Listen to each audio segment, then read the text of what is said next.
Hello' মাই dear friends, আজি আকৌ এটা নতুন ভিডিঅ'লৈ সকলোকে স্বাগতম জনাই আৰম্ভ কৰিবলৈ ওলাইছোঁ HS first year final exam 2024ত হৈ যোৱা জিঅ'গ্ৰাফীৰ কুৱেশ্যন পেপাৰ চলুশ্যন কৰিবলৈ। তোমালোকে এইটো ভিডিঅ' চাই যাবা শেষলৈকে, ঠিক আছে।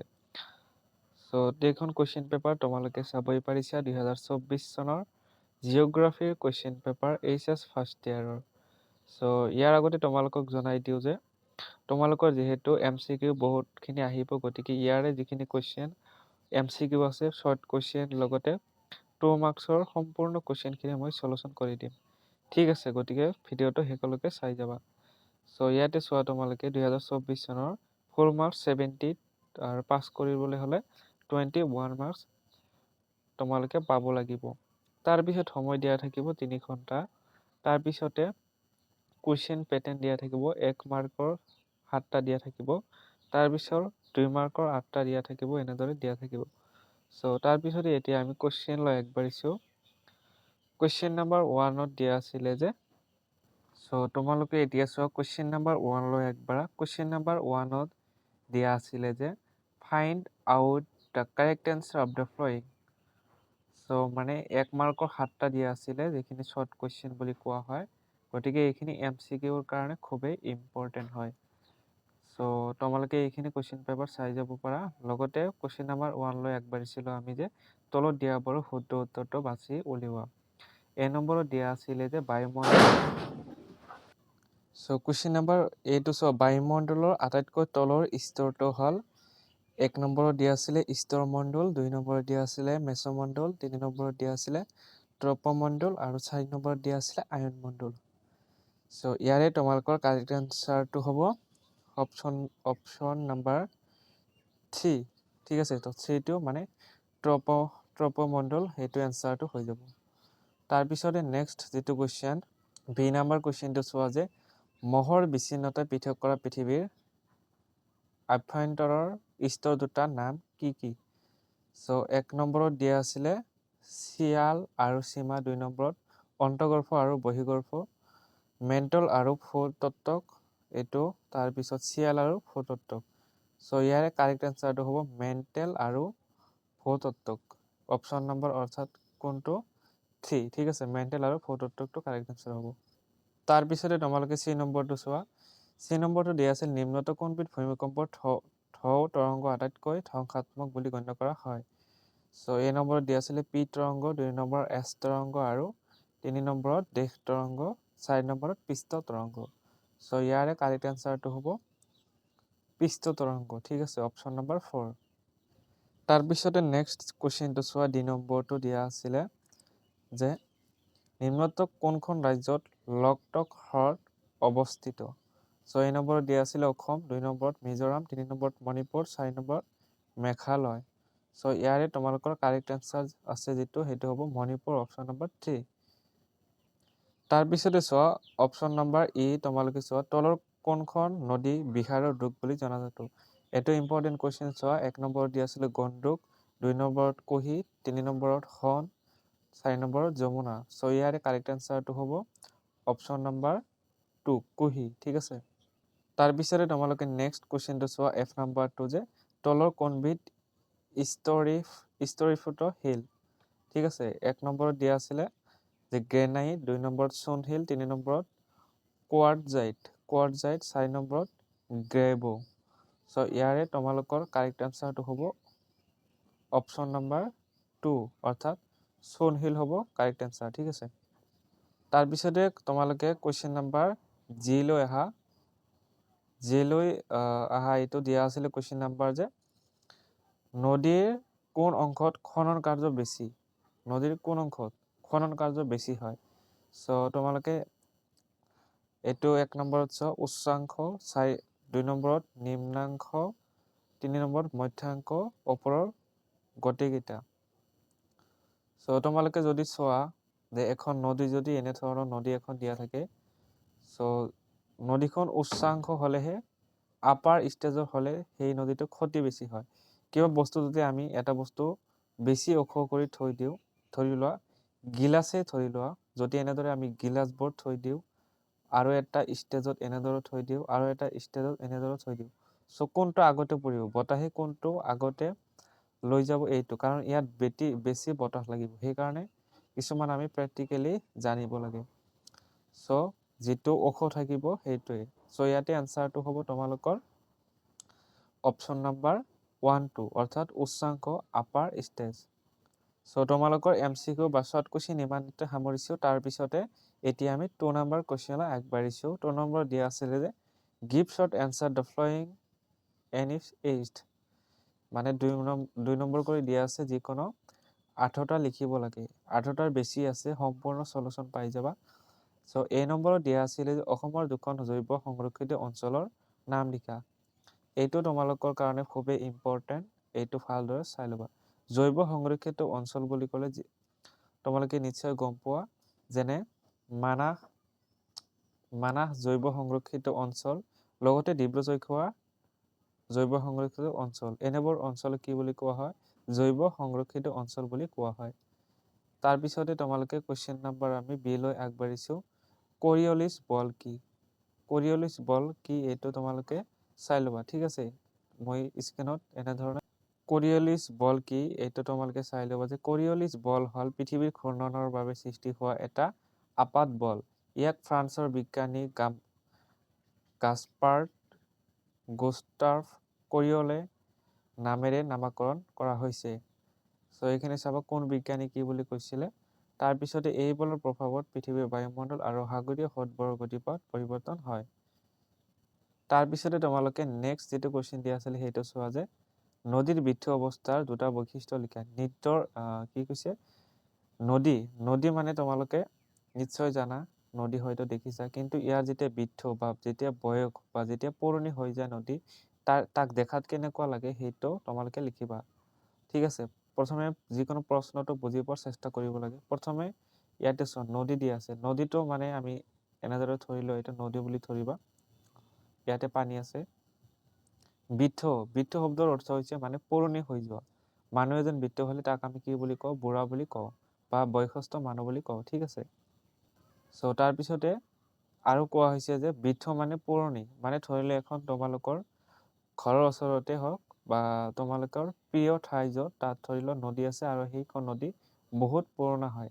চ' সেইখন নদী, পুৰণা নদীখন দেখাত কেনেকুৱা হ'ব তাৰ বৈশিষ্ট্য দিব লাগে, বা নদীখন কেনেকুৱা তাৰ বৈশিষ্ট্য দিবলৈ দিছে।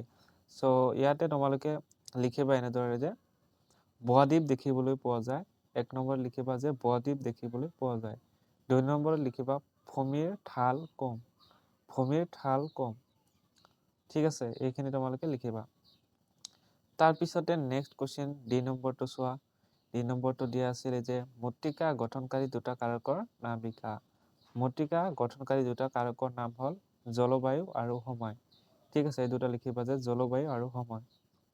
তাৰপিছতে শৈলচক্ৰ কি, এইটো তোমালোকে চাই ল'বা যে শৈলচক্ৰ কি। চ' ইয়াতে তোমালোকে চাব পাৰিছে শৈলচক্ৰ হৈছে ভূতত্ত্বক এক গুৰুত্বপূৰ্ণ ধাৰণা, যিয়ে শিলাবোৰৰ গঠন পৰিৱৰ্তন আৰু পুনৰ্গঠনৰ প্ৰক্ৰিয়াক বুজায়। শৈলচক্ৰৰ জৰিয়তে শিলাবোৰ এটা প্ৰকাৰৰ পৰা আন এটা প্ৰকাৰলৈ ৰূপান্তৰিত হয়।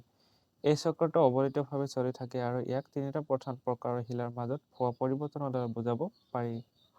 তাৰপিছতে ভূমিকম্পৰ 2টা ফলাফল লিখা। 1 নম্বৰত ভূমিকম্পৰ 2টা ফলাফল লিখা। ভূমিকম্প, এইটো তোমালোকে কুৱেশ্যনটো বুজি ল'বা যে ভূমিকম্প ধৰি লোৱা এখন ঠাইত য'ত ভূমিকম্প হৈছে, ভূমিকম্প সকলো ঠাইতে সকলো সময়তে নহয়, কিন্তু ঠাইতে হয়। আমি নিউজত বা সামাজিক মাধ্যম যোগে গম পাওঁ যে আজি এই ঠাইত ধৰি লোৱা ভূমিকম্প হৈছে, কালি এই ঠাইত হৈছে, কিন্তু সকলো সময়তে নহয়। আমি বাতৰিত পাইছোঁ এটা ঠাইৰ নাম বা এটা প্লেচৰ নাম পাইছোঁ, কিন্তু আমি বসবাস কৰা অঞ্চলত কিন্তু ভূমিকম্প হোৱা নাই। ইয়াৰ দ্বাৰা আমি গম পাওঁ যে সকলো ঠাইতে ভূমিকম্প নহয়। চ' ইয়াতে কুৱেশ্যনটো সুধিছে যে ভূমিকম্পৰ 2টা ফলাফল, ধৰি লোৱা এই অঞ্চলটোৰ নাম এই বুলি ধৰি লোৱা, ঠিক আছে। চ' ইয়াতে তোমালোকৰ যিখিনি ভূমিকম্প হৈছে সেইখিনি ঠাইত ভূমিকম্প হোৱাৰ ফলত কি কি হ'ব পাৰে। এতিয়া ভূমিকম্প হ'লে খুব জোৰে হ'ব পাৰে ভূমিকম্প, বা খুব লাহেও হ'ব পাৰে। যদি জোৰে হয় বা যদি লাহে হয়, তেনেহ'লে তোমালোকৰ ফলাফলসমূহ কেনেধৰণৰ হ'ব, কেতিয়াবা মানুহৰ মৃত্যু পৰ্যন্ত হ'ব পাৰে, হয়নে। তাৰপিছত ভূমি উঠা নমা কৰিব পাৰে, অৰ্থাৎ ধৰি লোৱা ইয়াতে ভূমি এইটো চি বুলি ধৰি লোৱা ভূমি, এইটো ডি বুলি ধৰি লোৱা। ত' ভূমিবিলাক উল্টা পাল্টা ক'ব পাৰি, ঠিক আছে। এইখিনি ভূমি ইয়াত আহিব পাৰে, এইখিনি ভূমি ইয়াত যাব পাৰে। গতিকে এনেধৰণে তোমালোকে পঢ়িব পাৰা, মানে এই ঠাইৰ মাটি বা ভূমি আন ঠাইলৈ যাব পাৰে, আকৌ আন ঠাইৰ ভূমি আমাৰ ইয়াত আহিব পাৰে, ঠিক আছে। ত' এনেকুৱা ধৰণৰ তোমালোকে এক্সাম্পলবিলাক ল'বা। চ' এনচাৰটো চাবা যে ভূমিকম্প দুটা ফলাফল হ'ল, 1 নম্বৰ ভূমি উঠা-নমা হয়, 2 নম্বৰ কেতিয়াবা মানুহৰ মৃত্যু পৰ্যন্ত হ'ব পাৰে। তাৰপিছতে আমি ডাঙৰ ডাঙৰ অট্টালিকা বা বিল্ডিংবিলাকত চাওঁ যে বিল্ডিংবিলাক তললৈ বাগৰি পৰা দেখা পাওঁ। ইয়াৰ কাৰণ হৈছে ভূমিকম্প, ঠিক আছে। মেক্সিমাম কিন্তু তেনেকুৱা ধৰণৰ ঘটনা হৈ যায়। অলপ জোৰে যদি ভূমিকম্প হোৱা দেখা পোৱা, তেনেহ'লে এইখিনিও দেখা পাবা, ঠিক আছে। নেক্সট কুৱেশ্যনলৈ আগবাঢ়িছোঁ। নেক্সট কুৱেশ্যনটো দিয়া আছিলে যে আৰ্দ্ৰতাৰ দুটা ভিন্ন প্ৰকাৰৰ নাম উল্লেখ কৰা। আৰ্দ্ৰতাৰ দুটা ভিন্ন প্ৰকাৰৰ নাম হ'ল, এনেধৰণে লিখিবা যে প্ৰথমে নিৰপেক্ষ আৰ্দ্ৰতা আৰু ইয়াৰ বিষয়ে অলপ এক্সপ্লেইন কৰাৰ চেষ্টা কৰিবা। 2 নম্বৰ লিখিবা আপেক্ষিক আৰ্দ্ৰতা। তাৰপিছত এনেধৰণৰ তোমালোকে এক্সপ্লেইন কৰি অলপ লিখিব পাৰা। তাৰপিছতে নেক্সট কুৱেশ্যনটো চোৱা যে AC নম্বৰটো মানৱ ভূগোলৰ দুটা শাখাৰ নাম লিখা। মানৱ ভূগোলৰ বিভিন্ন শাখা আছে, তোমালোকে এইখিনি জনা ইম্পৰ্টেণ্ট, বা মানৱ ভূগোলৰ শাখাৰ বিষয়ে লং কুৱেশ্যন আহিব পাৰে। গতিকে এইখিনি তোমালোকে জানি ল'বা, ঠিক আছে। চ' মানৱ ভূগোলৰ দুটা শাখা, কেতিয়াবা মানৱ ভূগোলৰ দুটা প্ৰধান শাখা, এনেধৰণৰ লিখা আহে। গতিকে এইবিলাক ইয়াৰ বিষয়ে মানৱ ভূগোলৰ বিষয়ে তোমালোকে বা হিউমেন জিঅ'গ্ৰাফীৰ বিষয়ে ভালদৰে চাই ল'বা।